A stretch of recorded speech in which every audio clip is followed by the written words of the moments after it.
Oke, selamat siang buat teman-teman semua. Ya, tadi habis dari pabrik gula Pagotan.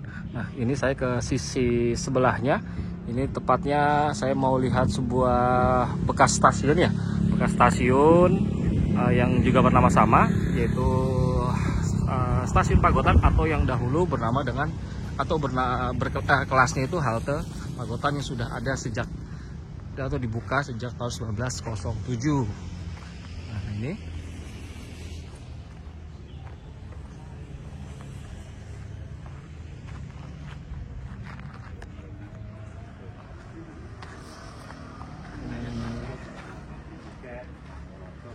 sekarang kondisi bangunannya.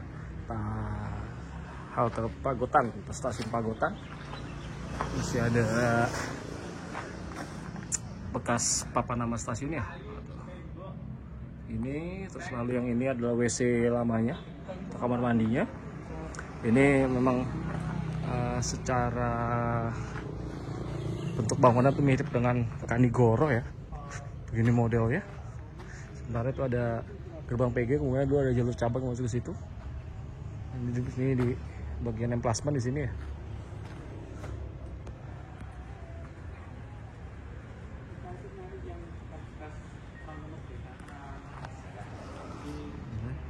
Saya akan coba lihat, tengok bagian mukanya ya. Masih ada 94 meter di atas permukaan laut ketinggian stasiunnya.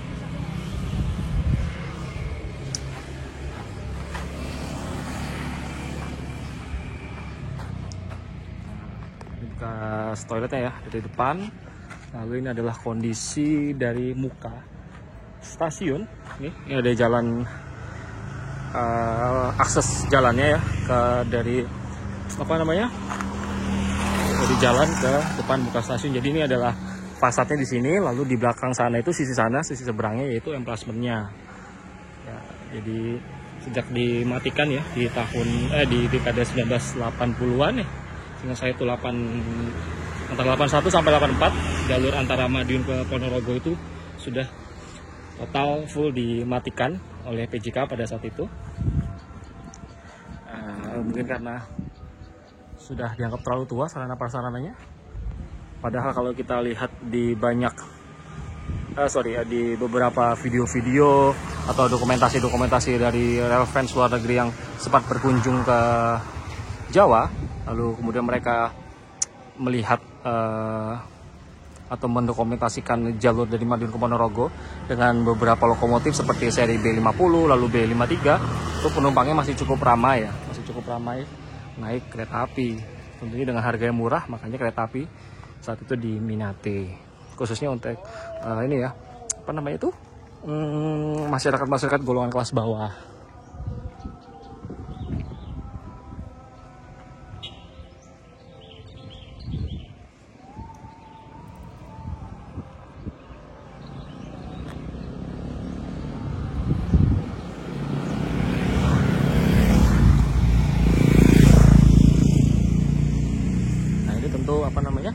Ini adalah ruangan-ruangan administrasi seperti kantor, lalu juga ruangan loket juga ada di sini. Juga kayak begini. Sementara ini adalah akses masuk ke sini. Ini ruang tunggu. Coba nanti saya apakah boleh masuk melihat interior dalamnya.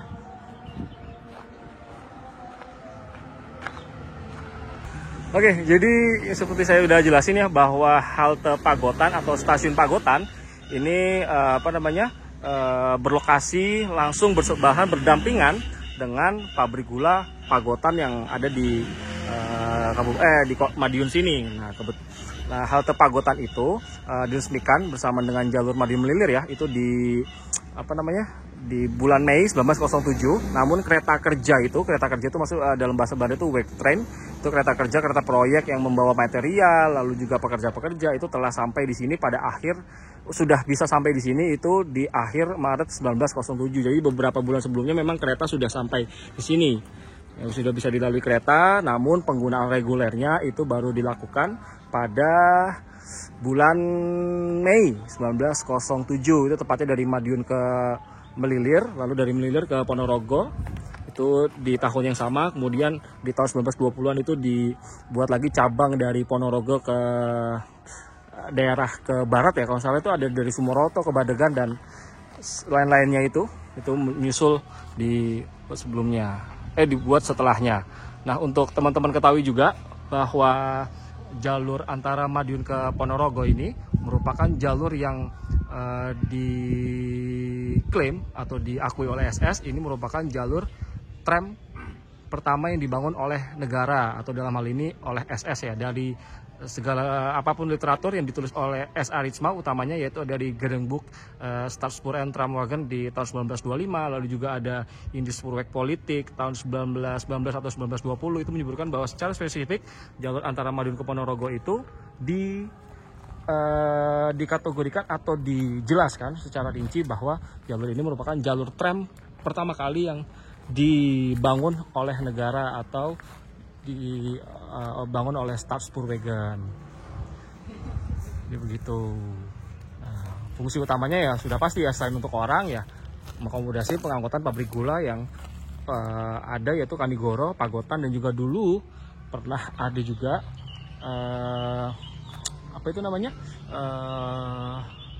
rencana bahwa akan ada pabrik gula di kawasan selatan Ponorogo atau sekitar Pacitan situ ya, atau Trenggalek sana. Nah, dulu kalau teman-teman tanya, Mas, apakah dulu pernah mau disambung jalurnya ke Trenggalek? Itu memang pernah akan disambung ke Trenggalek atau daerah Tugu situ. Itu rencananya akan diambil cabangnya dari stasiun Balong atau halte Balong, tapi urung dikerjakan karena ada masalah anggaran dana di situ ya. Dan pada akhirnya eksekusinya itu tidak akan disambungkan ke Tugu ya, melainkan akan dibuat itu jalurnya itu hanya mendekati sampai ke daerah paling timur dekat dengan Tugu. Jadi jalurnya tidak langsung tersambung dengan Tugu di Trenggalek itu. Terus sekiranya tahun 1921 ya kalau nggak salah itu, saya baca, atau tahun 1920 lah ada rencana itu. Lalu kalau ditanya lagi, Mas, itu pernah mau disambung ke Wonogiri? Itu hanya ada pengajuan konsesi ya, wajib sensisi dari pribadi, lalu juga ada niatan dari negara ya pada waktu itu SS. Cuman karena jalur antara Solo Wonogiri ini sudah akuisisi atau diambil lalu digarap oleh NIS, maka kemudian oleh SS itu tidak jadi dilakukan penyambungan antara jalur Madiun Ponorogo menuju ke Wonogiri. Dan ada beberapa hal-hal yang bilang bahwa alasannya tidak jadi karena krisis Malaysia. Tidak betul, karena di tahun segitu, tahun 1920-an, SS itu sudah nggak banyak lagi bikin jalur-jalur baru. Jadi seperti itu yang benar. Jadi antara kayak Badegan, Sumoroto itu mau disambung ke barat ke Wonogiri, itu memang ada niatan, tapi eksekusinya tidak pernah terlaksana karena jalurnya itu sudah di cover atau dibangun oleh SS ya, yang awalnya itu ingin dibangun oleh negara dengan niatan itu jalurnya bakal dibangun dengan sepur sempit ya, itu sekitar 600 atau 700 mm. Alasannya untuk biayanya agar lebih murah konstruksinya. Jadi begitu. Jadi ini stasiun atau halte Pagotan sekarang setelah mati selama berapa, 30 tahunan lah. 30 tahunan sekarang sudah jadi kayak kafe begini, plastemnya juga sudah tidak terlihat lagi. Ya, teman-teman sudah nggak bisa lihat lagi. Lalu katanya sempat kebakar ya, tentunya bukan ada kafenya lo kebakar, tapi udah kebakar beberapa waktu lalu. Oke. Jadi ini apa nih? Genteng, Pak? Genteng. SB itu apa? Surabaya, kayaknya Karangpilang. SBK. SBK.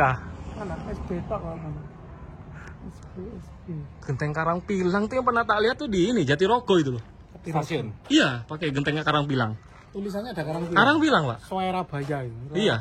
Oh, Jatirogo. Waduh. Jatirogo, Tuban, Selatan. Ini namanya SB. Oh, stasiun bersama SJS sama NIS. Nah, ini lagi tetes di sini. Jadi dokumentasi jalur antara Madiun ke Ponorogo itu memang banyak banget dokumentasinya. Dulu ada lokomotif B50, itu mantan jalur pelari jalur raya ya. Oh, bukan pelari sih maksudnya ya pelintas jalur raya saya sejak tahun 1880-an, lalu digantikan lagi oleh lalu ada kompatriotnya tuh si B53 tuh.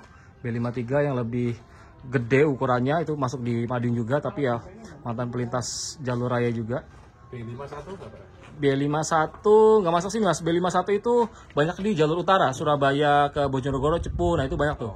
Makanya dia banyak di depo Cepu, Bojonegoro itu.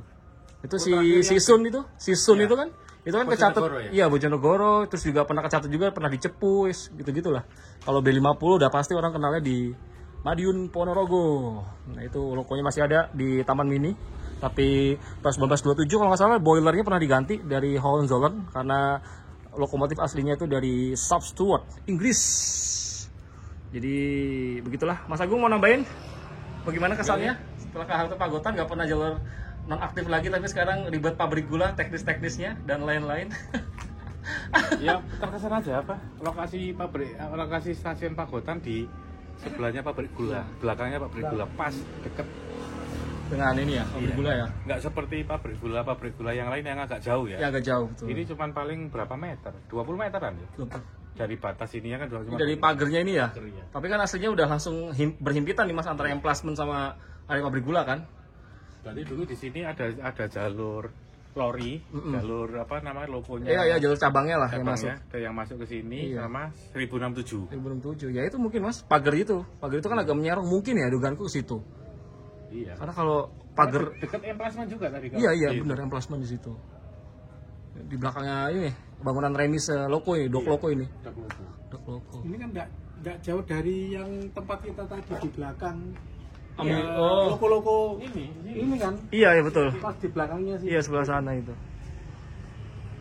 Ya, mungkin sejak enggak digunakan itulah. Terus tadi yang cerita anggota Mobrik Pak Mukari yang tertembak di bagian belakang pabrik itu setelah kita di belakang ini kita baru tahu temboknya ternyata enggak seberapa tinggi. Iya. Nah, 1 temboknya meter mungkin Pak ya? Tinggi. Ya 2 meteran mungkin. Kalau kita ke belakang sana itu mungkin 2 meteran dan itu kalau 2 meter ya semodel Pak Mukari yang beliau terlatih. Enggak jadi halangan. Mungkin karena dekat pada saat beliau mau loncat itu terus tertembak dan jatuh lagi tepat di belakang. Saya kira temboknya tinggi, tapi ternyata temboknya tidak seberapa tinggi. Jadi memang aksesnya bisa lah Pak ya. Bisa sebenarnya, bisa lolos sebenarnya. Cuman karena mungkin terlalu dekat sehingga beliau kena dan jatuh tepat di belakangnya tembok-tembok ini. Pak Mukari, Mobrik, MBB Jawa Timur, pimpinannya Pak Yasin. Pak Yasin. Beliau berpulang tahun 2019-an ya ke bawah ya Pak ya? Sebelum Covid kok. Sebelum Covid ya. Antar 2017-an Pak Mukari itu berpulang beliau, ya, wafat. Dimakamkan di Taman Makam Pahlawan Untung Suropati Malang itu. Itu kisahnya beliau yang beliau tulis di bukunya beliau yang 500 km ada. Kisahnya beliau tertembak di belakangnya pabrik gula Pagotan. Dan memang kalau kita lihat itu ada pintu dan ya tembok lamanya kelihatan, itu yang tembok lamanya kelihatan dan memang tidak seberapa tinggi gitu temboknya yang lama. Jadi relevan lah. Mungkin nah kalau di situasi itu mungkin stasiun Pagotan juga masih aktif ya. Aktif ya betul. Masih aktif, ada beberapa ini ya mungkin beliau mau lari berlindung ya. Berlindung mungkin stasiun ini juga bisa jadi tempat perlindungan terus kemudian mundur lagi ke arah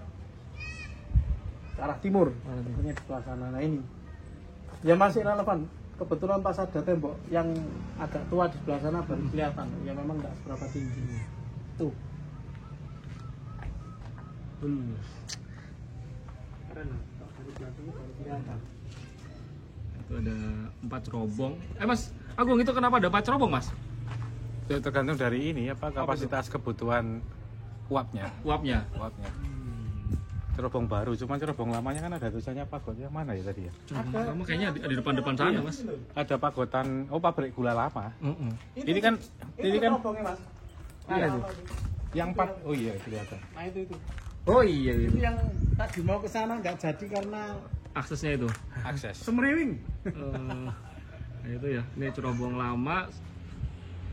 Kalau yang Cerobong 4 itu baru. Baru nih, yang warna merah putih. Iya. Oke, jadi begitulah penelusuran kita di Pagotan ya, di pabrik gula. Dan juga sekarang di terakhir di halte Pagotannya tadi udah lihat lokomotif dan segala macam lah di pabrik gula. Sekarang barusan selesai lihat halte Pagotan. Semoga nambah info dan wawasan teman-teman semua nih dari beliau-beliau nih, dari Pak Zaki dan Mas Agung, kita dari Begandring Surabaya. Oke, sampai jumpa di video selanjutnya. Dadah dulu dong. Woi. Lanjut.